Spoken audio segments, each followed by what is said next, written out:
depends on the strategy of the teacher, I believe. If they have not much time in classes, they can ask their students to do their homework. No? More homework on in at home. Pwede mo na so una mo tagaan nga ni kaka-assignment mo, then do it, you submit it, that will be graded. Depende na sa strategy isang kwan mo, isang isang maestro o maestra kung kabalo siya mag-motivate sang iya nga estudyante, no? Kaya because of that problem, maybe you have to resort to some other means na ma-cope up nila gyapon ang ilang pagtulunan. Because of lack of time, ano mo unta, give them homework, no? Then check that online from time to time, no? Or kung may mga group chat sila, pwede man na sila maka-kuhan siguro, no? Maka-engage sa ilang activities sa classroom. Yeah. Thank you, no? Madam Chair, I agree with the manifestation of Councilor Duron. Ang galing mo na ang based on the studies, lain gidyabi ko no kung regular compared sa ining hybrid, no? But definitely, that's what the teachers are saying. They have to resort to these other alternatives. Pero ang ila competencies, ang ila ko na result, admittedly, hindi ginawa nila dasok with the time and limitations given them.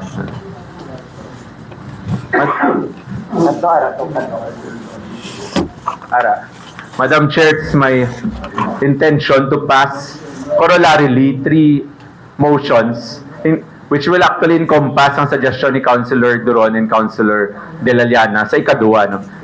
Madam Chair, if the body would allow, the first resolution is to urge the Department of Public Works and Highways, the Office of the Building Officials, the Department of Education, and other concerned agencies to immediately conduct structural assessment, repairs, and rehabilitation of public school buildings in Iloilo City affected by the September 30 earthquake. No? Just a background for this, Madam Chair, ginistorya ginamon niyang DepEd nga go, their Department on Engineering, and hambal nila, out of 14, 3 pa lang, or 4 pa lang na-assess. So may pulo pagid nga wala na-assess. So kung wala pa na-assess, wala pa na-planuhan, hindi mo umpisa ng rehabilitation. So what are we talking about? Bisan sa assessment pa lang gani, wala pa kita. Admittedly, medyo mahal ni ko nung hammer test, no? But minsan mahal, we have to do it. This is for students, no? So that's why I'm running first resolution, Madam Chair. So Madam Chair, there is no objection, I move to pass a resolution urging the DPWH, the OBO, and the DepEd, and other concerned agencies to immediately conduct structural assessment, repairs, and rehabilitation of public school buildings in the city affected by the September 30, 2025 earthquake. So move, Madam Chair. It has been moved and seconded. Hearing no objections, motion is carried. Madam Chair, as a motion to that, I move that copies of that resolution be furnished, DPWH, OBO, DepEd, and other concerned agencies, Madam Chair. So move, Madam Chair. It has been moved and seconded. Hearing no objections, motion is carried. The second resolution, Madam Chair, reflects atong manifestation ni Councilor Duron and ni Councilor De La Llana, Madam Chair. So this is a resolution urging DepEd to implement measures to address learning gaps caused by double shift schooling in public schools in Iloilo City, including the implementation of hybrid or what also Vice Mayor Baronda manifested nga dapat may ara sila additional online classes. This will cover that, Madam Chair. So there are no objections to this. I move to pass a resolution urging DepEd to implement measures to address learning gaps caused by double shift schooling in public schools in Iloilo City. So move, Madam Chair. It has been moved and seconded. Hearing no objections, motion is carried. Madam Chair, in line with that, I move that copy of this resolution be furnished the Department of Education. So move, Madam Chair. It has been moved and seconded. Hearing no objections, motion is carried. Lastly, Madam Chair, it is this representation's admission nga base may iban pagig nga solusyon nga wala namon makita based on our research.